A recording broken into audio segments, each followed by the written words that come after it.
Kami dari Prodi Manajemen S1 Angkatan 53. Kami dari kelompok 2 dengan diri saya Amanda Putri Praresti. Saya Alifia Putri Widya. Saya Rifki Habib. Saya Hamrin Adiansyah. Di sini kita akan menjawab pertanyaan dari salah satu teman kita. Pertanyaan pertama, kenapa manusia membutuhkan agama? Manusia membutuhkan agama karena beberapa alasan utama yang berhubungan dengan aspek psikologis, sosial, dan spiritual. Yang kedua, agama seringkali menjadi dasar pembentukan komunitas yang kohesif. Melalui ritual, ibadah, dan kegiatan keagamaan, individu merasa menjadi bagian dari kelompok yang lebih besar yang memberikan rasa identitas dan kepemilikan. Yang ketiga, banyak agama menyediakan kerangka moral dan etika yang membantu individu membedakan antara yang benar dan yang salah, serta bagaimana seharusnya berperilaku dalam kehidupan sehari-hari. Yang keempat, dalam menanggapi kesulitan dan penderitaan, agama dapat memberikan penghiburan dan harapan. Keyakinan akan adanya kekuatan yang lebih tinggi dan kehidupan setelah mati seringkali membantu orang dalam menghadapi tantangan hidup. Pertanyaan kedua, apa dampak negatif jika manusia tidak beragama? Dampak negatif jika manusia tidak beragama. 1. Kehilangan rasa tujuan dan makna. Bagi banyak orang, agama memberikan makna dan tujuan dalam hidup. Tanpa agama, individu mungkin merasa kehilangan arah atau tujuan hidup yang lebih besar. 2. Kurangnya dukungan sosial. Agama sering menyediakan komunitas yang mendukung, di mana orang bisa merasa diterima dan didukung. Tanpa agama, individu mungkin kehilangan sumber dukungan sosial yang signifikan. 3. Krisis moral dan etika. Agama sering menjadi sumber moral dan etika bagi individu.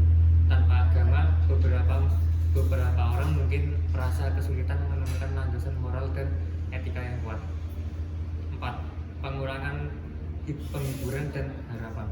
Agama sering memberikan penghiburan dalam menghadapi kesulitan dan harapan untuk kehidupan setelah kematian. Tanpa agama, individu mungkin merasa lebih sulit untuk menemukan penghiburan dan harapan dalam situasi sulit. 5. Ketidakstabilan psikologis. Bagi beberapa orang, praktik keagamaan seperti doa dan meditasi membantu mengurangi stres dan kecemasan.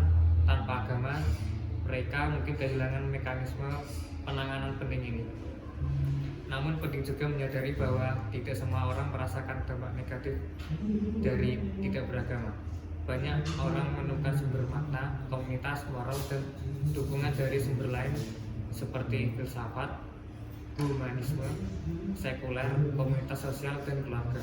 Beberapa bahkan merasakan kebebasan yang lebih besar dalam menjalani kehidupan tanpa panduan agama.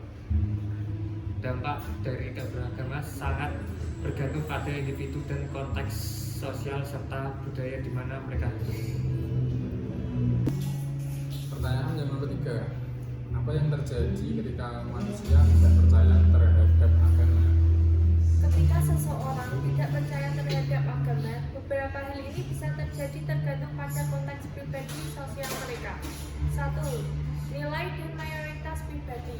Mereka mungkin mengembangkan sistem nilai dan mayoritas yang didasarkan pada filsafat, humanisme, atau ketika etika sekunder lainnya daripada ajaran agama. Kedua, identitas dan komunitas. Mereka mungkin mencari identitas dan komunitas dalam kelompok non-agama atau sekunder, seperti komunitas etnis, etnopis, atau humanis. 3. Pandangan tentang hidup dan kematian.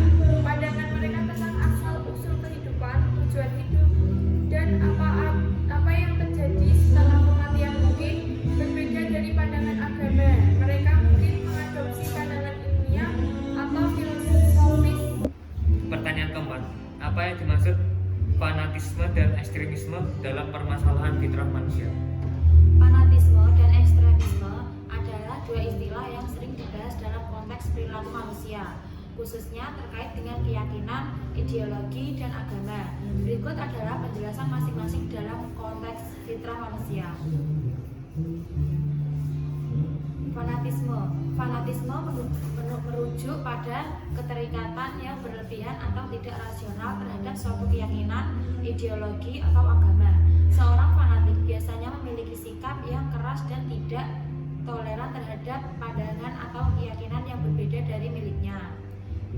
Ciri-ciri fanatisme. 1. Keterikatan yang mendalam, memegang teguh keyakinan atau ideologi tertentu secara berlebihan. 2. Intoleransi, tidak menerima atau menghargai pandangan orang lain yang berbeda. 3. Kelakuan dalam berpikir, sulit menerima perubahan atau ide baru yang bertentangan dengan keyakinan mereka. Ekstremisme adalah sikap atau tindakan yang jauh melampaui batas moderasi atau norma yang diterima oleh masyarakat. Biasanya melibatkan keyakinan atau pandangan yang sangat radikal dan tidak ekstrem, seringkali dengan penggunaan kekerasan atau pemaksaan untuk mencapai tujuan tertentu. Ekstremisme dapat ditemukan dalam berbagai bidang, termasuk agama, politik, dan sosial. Ciri-ciri ekstremisme. 1. Pandangan radikal, keyakinan atau pandangan yang sangat jauh dari arus utama atau norma-norma yang diterima oleh masyarakat. Ekstremis seringkali menganggap pandangan mereka sebagai satu-satunya kebenaran absolut. 2. Intoleransi, ketidakmampuan atau ketidaksediaan untuk menerima, menghargai, atau bahkan mengakui pandangan, keyakinan, atau nilai-nilai yang berbeda dari milik mereka. Ekstremis cenderung memandang perbedaan sebagai ancaman yang harus dihilangkan. 3. Penggunaan kekerasan. Ekstremis seringkali menggunakan atau mendukung penggunaan kekerasan sebagai alat untuk mencapai tujuan mereka. Ini bisa berupa terorisme, serangan fisik, atau bentuk-bentuk kekerasan lainnya terhadap individu atau kelompok yang dianggap sebagai musuh atau ancaman. Pertanyaan kelima, bagaimana pandangan agama Islam terhadap perkembangan zaman sekarang? Pandangan Islam terhadap perkembangan zaman sekarang bisa dilihat dari beberapa perspektif, yaitu ajaran dasar agama, interpretasi ulama kontemporer, dan dinamika masyarakat muslim di berbagai belahan dunia. Berikut adalah beberapa aspek penting pandangan Islam terhadap perkembangan zaman. 1. Adaptasi. Islam mengajarkan bahwa Al-Quran dan Sunnah adalah panduan utama bagi kehidupan muslim. Namun, untuk menghadapi tantangan dan perubahan zaman, konsep ijtihad, penafsiran independen oleh ulama sangat penting. Ijtihad memungkinkan penyelesaian ajaran Islam dengan konteks modern, termasuk dalam bidang teknologi, ekonomi, dan sosial. Ulama dan cendekiawan muslim berusaha menafsirkan ajaran agama sesuai dengan kondisi zaman tanpa meninggalkan prinsip dalam Islam. 2. Etika dan moralitas. Islam menekankan pentingnya menjaga etika dan moralitas dalam setiap aspek kehidupan, termasuk dalam perkembangan teknologi dan pengetahuan. Inovasi dan kemajuan teknologi harus digunakan untuk kemaslahatan umat manusia dan sesuai dengan nilai-nilai Islam, seperti keadilan, kesejahteraan, dan kepedulian dan lingkungan. 3. Keadilan sosial. Dalam menghadapi perkembangan ekonomi dan sosial, Islam menekankan pentingnya keadilan sosial. Zakat, sedekah, dan berbagai bentuk bantuan sosial lainnya adalah contoh bagaimana Islam mengajarkan pentingnya membantu yang kurang beruntung dan menciptakan masyarakat yang lebih adil. Pertanyaan yang terakhir, apa yang dimaksud dengan fitrah? Dalam konteks Islam, fitrah merujuk pada keadaan asli atau naluri bawaan manusia yang diberikan oleh Allah sejak lahir. Istilah ini sering digunakan untuk menggambarkan sifat dasar manusia yang cenderung pada kebaikan, kebenaran, dan keberadaan Tuhan. Fitrah mencakup beberapa aspek utama. 1. Keberadaan Allah dan keimanan. Fitrah mencakup naluri alami manusia untuk mengenali dan mengakui keberadaan Tuhan. Dalam Islam, diyakini bahwa setiap manusia dilahirkan dengan kecenderungan untuk mencari dan mengenali Allah. Hadis Nabi Muhammad SAW menyatakan bahwa setiap anak dilahirkan dalam keadaan fitrah dan orang tuanya lah yang membuatnya menjadi Yahudi, Nasrani, atau Majusi. 2. Kecenderungan pada kebaikan. Fitrah juga mencakup kecenderungan manusia untuk melakukan kebaikan dan menjauhi kejahatan. Islam mengajarkan bahwa manusia memiliki naluri untuk mencari kebenaran, keadilan, dan moralitas.